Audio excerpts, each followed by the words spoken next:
Bonjour tout le monde, aujourd'hui je vous propose une nouvelle recette.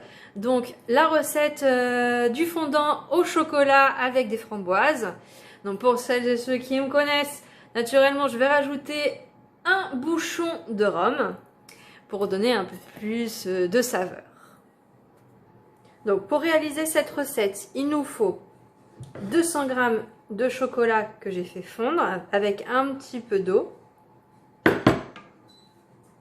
100 g de sucre en poudre. Moi j'utilise le sucre de bouleau parce que ça fait moins sucré que du sucre normal.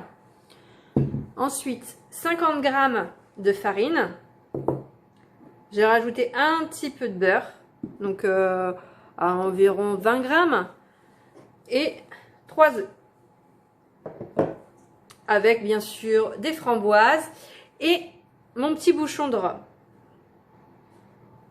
Donc on va commencer déjà par verser le chocolat dans un saladier. Hop, voilà. Ensuite, je rajoute un petit peu de beurre.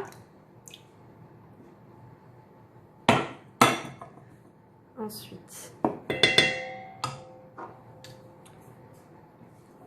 de la farine que je mélange petit à petit. Voilà.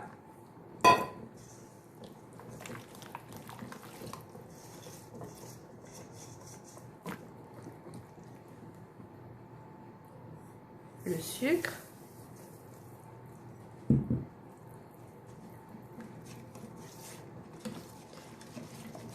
Et j'ajoute les 3 œufs. Donc une fois que j'ai rajouté les œufs et que j'ai mélangé, j'ajoute mon petit bouchon de rhum. Voilà. Et je mélange bien.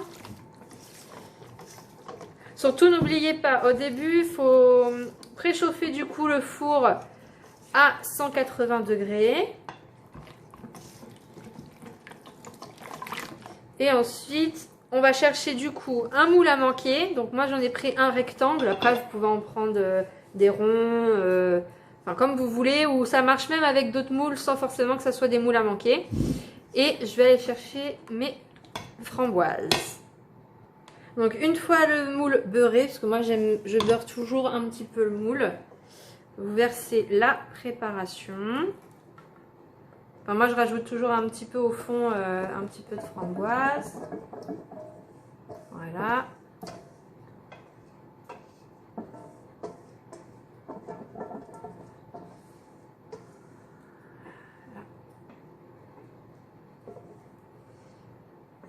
C'est bon.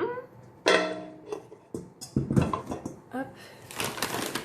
Et j'ajoute un petit peu de framboise, un peu, pour qu'il y en ait un petit peu partout.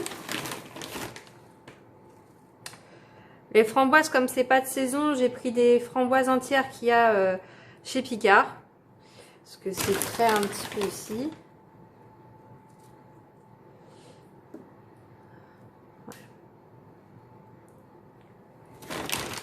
Voilà.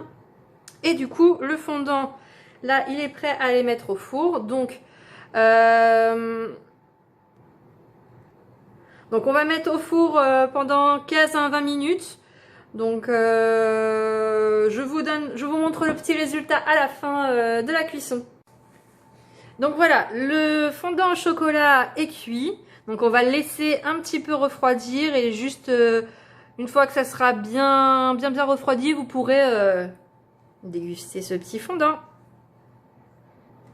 Donc j'espère que cette recette vous a plu. Donc on se retrouve la semaine prochaine pour une nouvelle recette. Bonne dégustation du fondant au chocolat. Vous pouvez l'accompagner avec une petite glace à la vanille et de la chantilly.